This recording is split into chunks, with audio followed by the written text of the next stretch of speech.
Hello everyone, it is I, Mike V.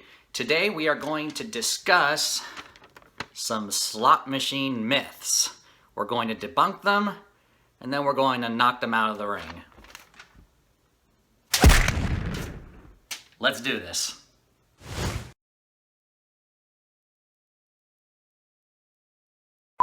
Okay, so the first myth we're going to discuss is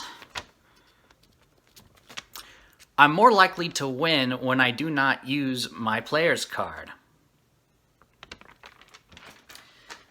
Now, it doesn't really matter whether or not you use your player's card, the odds are going to be the same. So, let me explain here. The device that reads the player's card is in no way connected at all to the machine's RNG.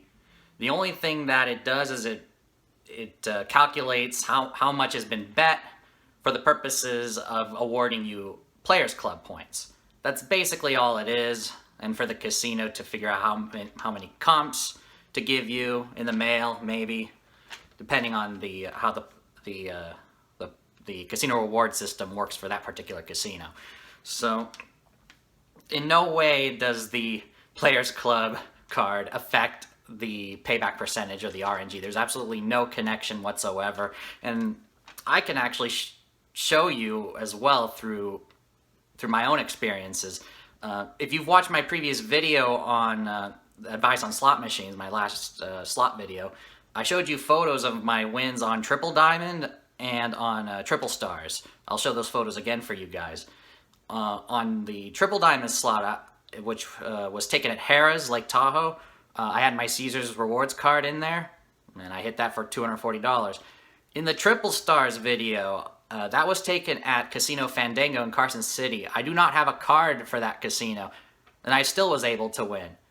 And prior to that hit, I had a lot of losing spins before then. So having a player's card or not absolutely does not matter whatsoever. This is a very common myth that I've heard in multiple circles, and it should be completely erased from existence. It has no reason to be shared any further. So with that said, down it goes. Okay, so the second myth we're going to discuss is the casino tightens the machines on weekends and loosens them on weekdays. This is another common myth that I have seen over the years. And the casino would not go through the hassle of changing its machines twice a week, especially when there are hundreds, if not thousands, of slots to go through on the casino floor. Not to mention, you have the gaming control board. You have to let them know when you're making a change. In most cases, you have to physically open the machine to change the payback percentage. And even then, there is security tape all over. And even if you can change it remotely on some of the newer machines, it is possible.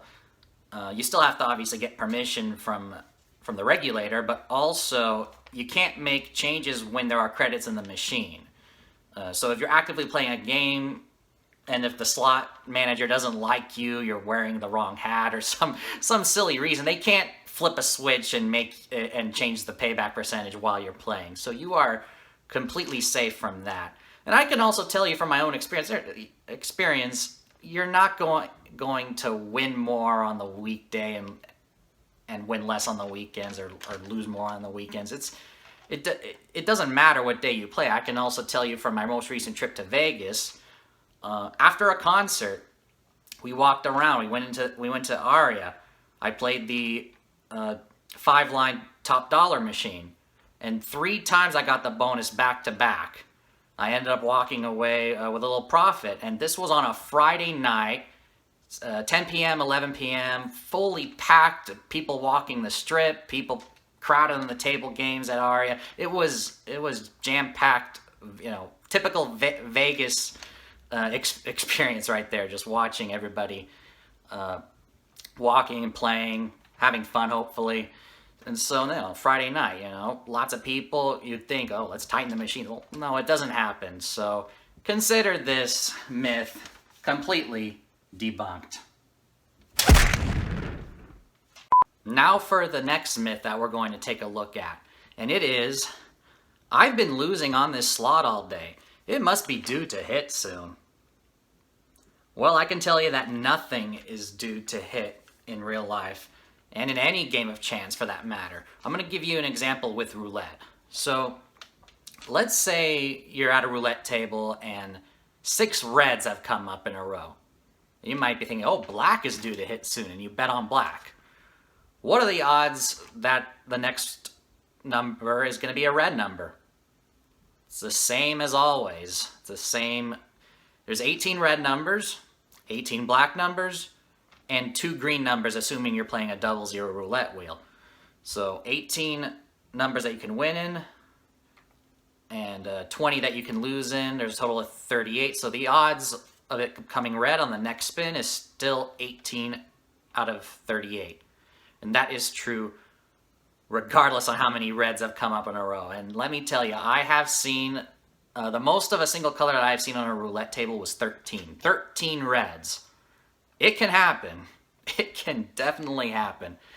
And so, now what does that have to do with slots? Well, with slots, you don't really know the probability of certain combinations on the reels. It's completely shrouded in mystery for the most part.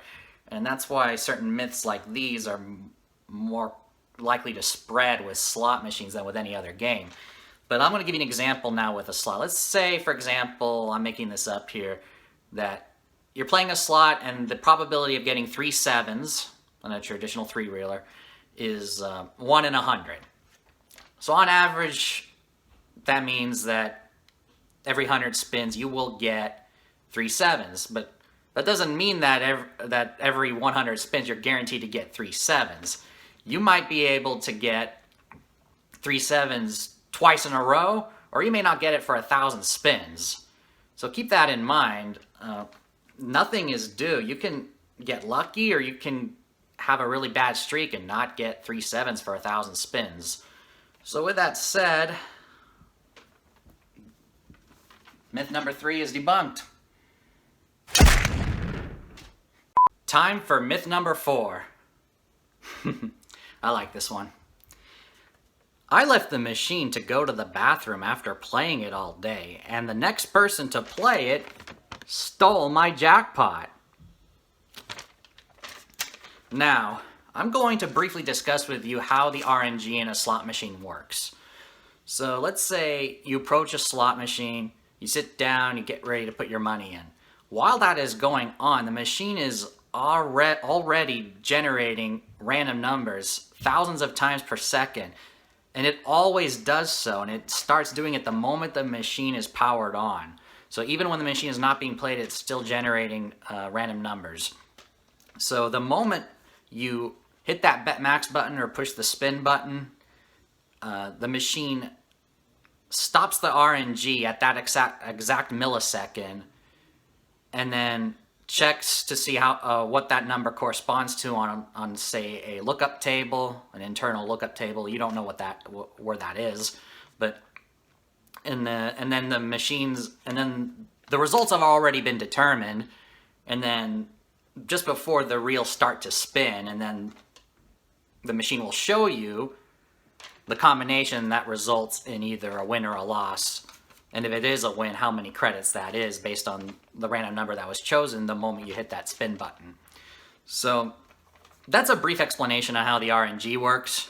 Now, for you to have instead stayed at that machine instead of leaving to go to the bathroom to see if you could try to hit that jackpot, you would have had hit the spin button at the exact microsecond that the next person who played the machine did, in order for you to have won the jackpot. Would that have happened?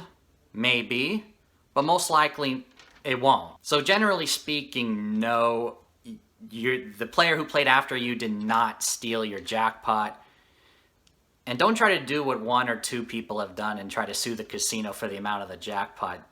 They've lost every time it has happened. So, because we don't know if the